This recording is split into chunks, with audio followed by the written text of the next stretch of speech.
Hey guys, what's up? This is May 2026 edition of the Shane's Chicago Bulls podcast for the month.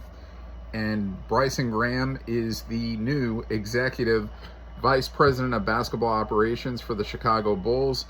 And Stephen Mervis and AC Law are also hires to work under Bryson Graham and help in the front office.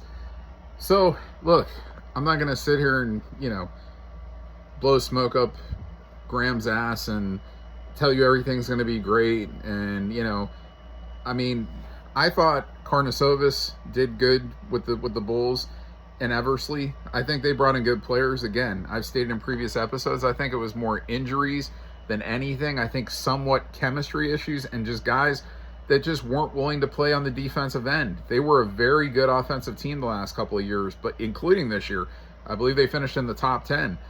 They were a very poor defensive basketball team, bottom 3 in the NBA the last couple of years.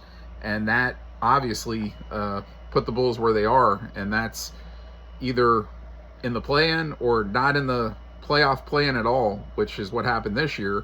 And, look, this Graham, he was doing work recently, vice president of basketball operations for the Atlanta Hawks. Before that, he worked with the Pelicans.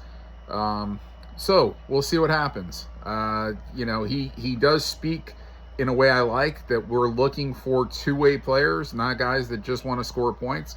We're looking for guys that want to play defense also. So, speaking of that, we go to big news also. The NBA draft order was determined, and the Chicago Bulls originally, I believe, were projected to pick 9th, ended up receiving the 4th overall pick, and also will pick 15th in the first round, and then they have 2 second-round picks. So, more talent is going to be injected onto this roster, and a lot of people are looking at it right now. What would the Bulls take 4th?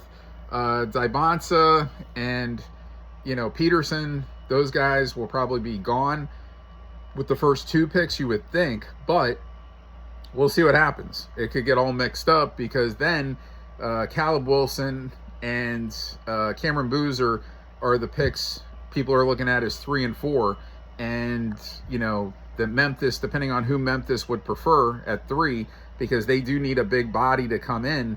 A lot of people are already assuming that they would take Cameron Boozer, where others are thinking that, the opposite, that it would be Caleb Wilson that would come in and play for Memphis, and then the Bulls would possibly get Cameron Boozer.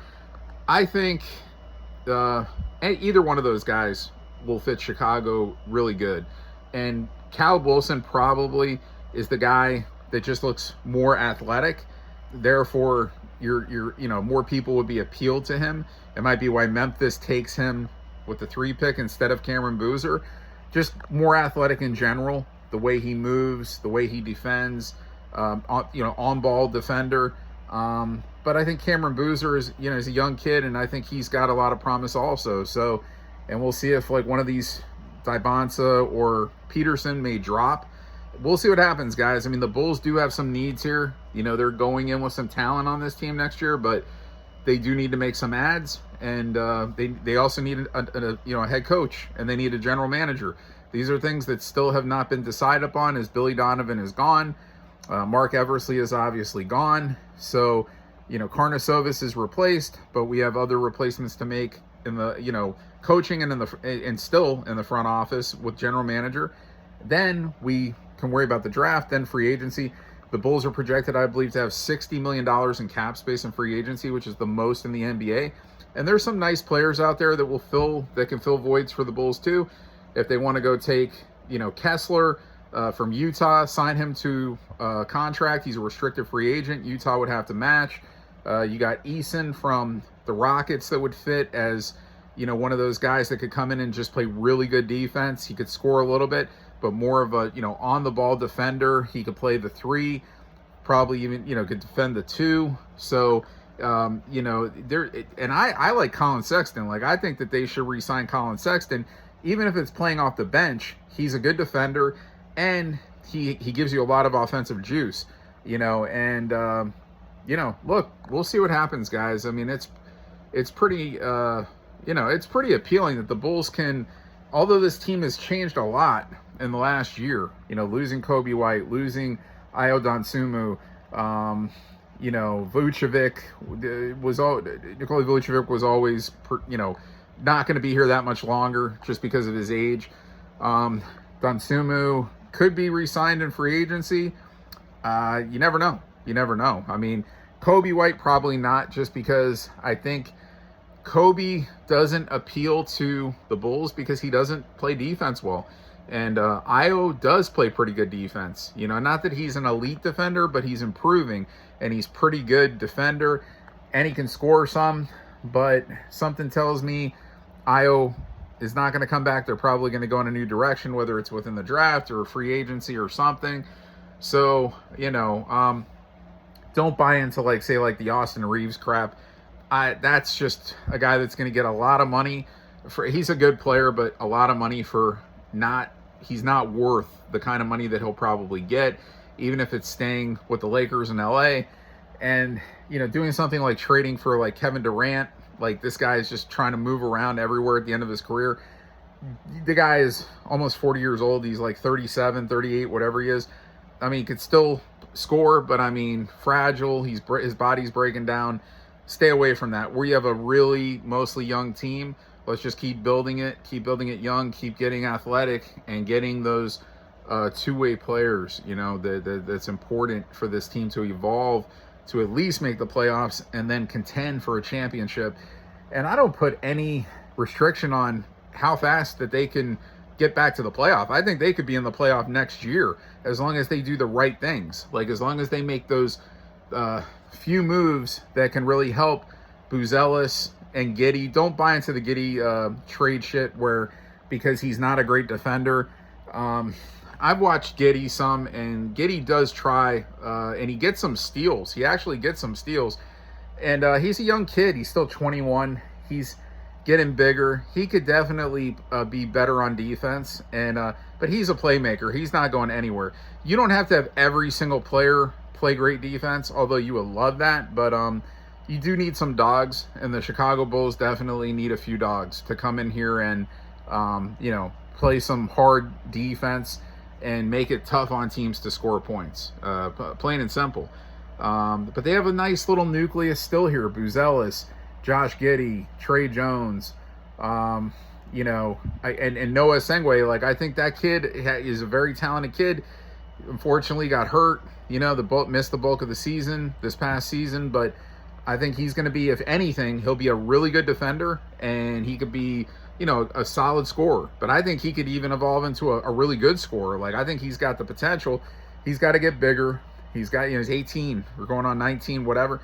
He supposedly grew to 7 foot. I mean, this kid jumped from like 6'9" or 6'10" to 7 foot in the past year. I think it was 6'9" actually. So, this is somebody that you could even look at as a center at 7 foot, right? But you have to put on a little bit of size. But look at Chet Holmgren. He's playing center for OKC, the defending champions, and they look like that they're probably going to win again. And he's the starting center for OKC, and he's a stick. I mean, but he holds his own in the paint area. And you don't have to show your size to show your strength. Sometimes you could look smaller and just be very strong. And, look, Sengue is going to evolve. We'll see what happens. We still got, I think there's 9 players under contract still with the team going into next year. Not to say that there might not be a trade. We'll see what happens, but I think it's mainly going to be some, key free agent signings, these draft picks. We've got to hit on them. And, the favorite, I think, with most Bulls fans seems to be Caleb Wilson out of North Carolina. But we'll see what happens. We'll see if he's taken before. We'll see if the other guys drop. If Cameron Boozer's there, I do think the Bulls will take him 4th, but we'll see. Buzelis could always play the 3, right? Then you could have Boozer play the 4, or Caleb Wilson at the 4. Whatever happens, we'll see. And again, need a coach, need a general manager, obviously, very shortly. I'm sure both of these things will be filled. There's those rumors about Tom Thibodeau coming back. I would rather not. I would rather not go back to Tibbs.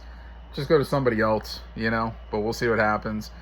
And guys, right now we're in a position where the Western Conference Finals is about to start with the Spurs and the Oklahoma City Thunder, and I really think San Antonio's got a good shot. I'm going to pick Oklahoma City to win, but I think that series is going to go 7 games, and I wouldn't be surprised if the Spurs win.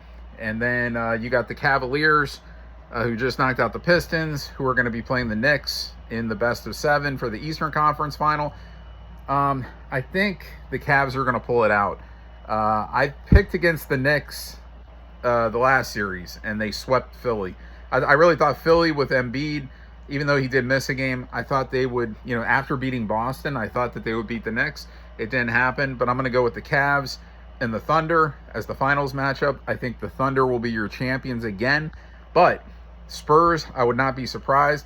And if the Spurs beat the Thunder, the Spurs will be the champions no matter who comes out of the Cavs and the Knicks. So guys, this is all I got. I mean, I'm not going to sit here and just keep talking about old shit. Like, we're going to see what happens here in the next month. We're going to have the draft coming soon after the championship is decided. Then we're going to have free agency. And the Bulls are going to be a better team next year. And hopefully a much improved defensive team. All right? So guys, I'll see you next month with the next Shane's Chicago Bulls podcast. See ya.